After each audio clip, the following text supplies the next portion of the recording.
attorney about compliance with the oversight mechanisms.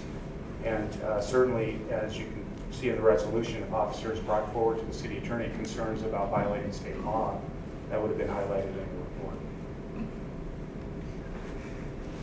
Okay, further questions, discussion, any further response?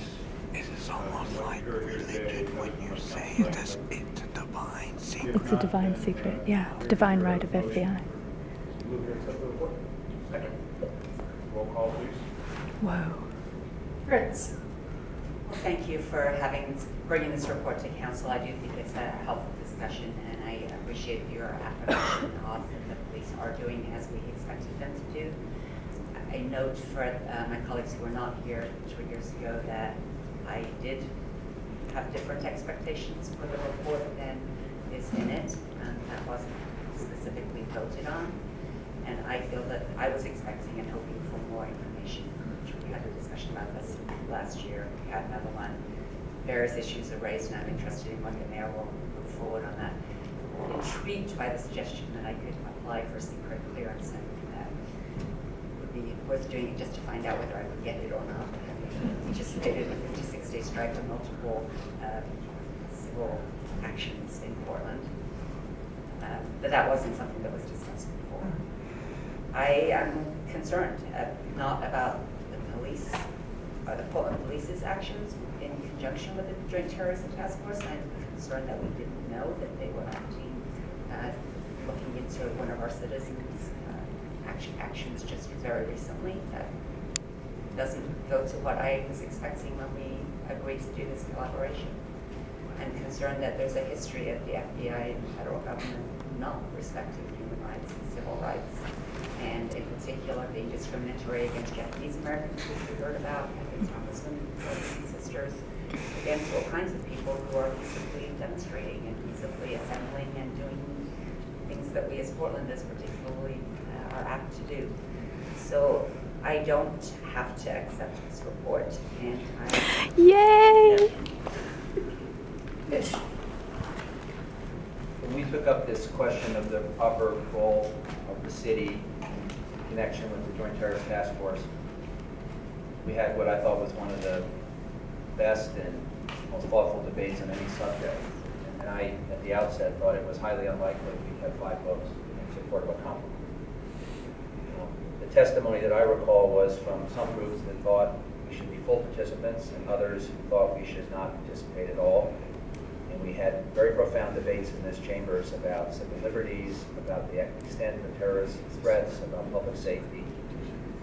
We had a U.S. attorney at the time that spent a lot of time with each of us explaining his concerns. We had advocacy groups led by the Lawyers Guild and the ACLU and others who spent a lot of time sharing their concerns. And I was actually proud of the compromise we reached.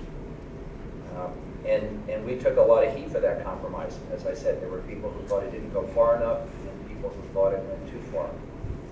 But there was a sincere effort, I felt then and now, to strike a balance between protecting public safety and protecting civil liberties. One of the gentlemen who testified earlier, and is a sharp critic of our approach, said that there is terrorism in the world and there is violence. And so we did not begin this exercise frivolously. We did it out of a concern that we protect people's lives, that we protect public safety. But we do so in a way that was unique, that was different than the other 57 states. And we did strike a balance. And I remember a ferocious debate nationally about what Portland was doing and whether we were somehow the oddball out of a national approach to dealing with this question. And we did it differently, and we came up with a compromise as needed. The question before us today is not whether that was the right approach. I've not heard anyone on this council seek to revisit that question. The question today is the report faithful to what the council read? And I believe it is. Now, I take very seriously the concerns that are raised by my friends in the civil liberties community that while they don't have documented evidence of abuses under this agreement, they're concerned that there aren't enough safeguards. And so that, I share that concern. We have a new mayor who is seeking a clearance. There's a new mayor who can take a fresh look, and I would urge Mayor Hales to do that. My hope is he will keep the police bill. as I think a mayor should.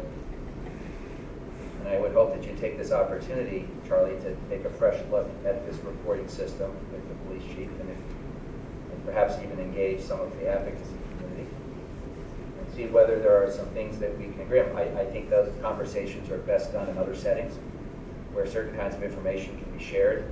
It's a little more awkward here, and I hope the public understands there's some things we are counseled not to discuss publicly because they could compromise investigation. That said, I believe this report satisfies the council's requirements, but if the sense of the council is they want to revisit what those requirements are, I think that should be taken up at another time. Aye. Salzman. Aye. Novak. So, I'd like to say, first of all, that I commend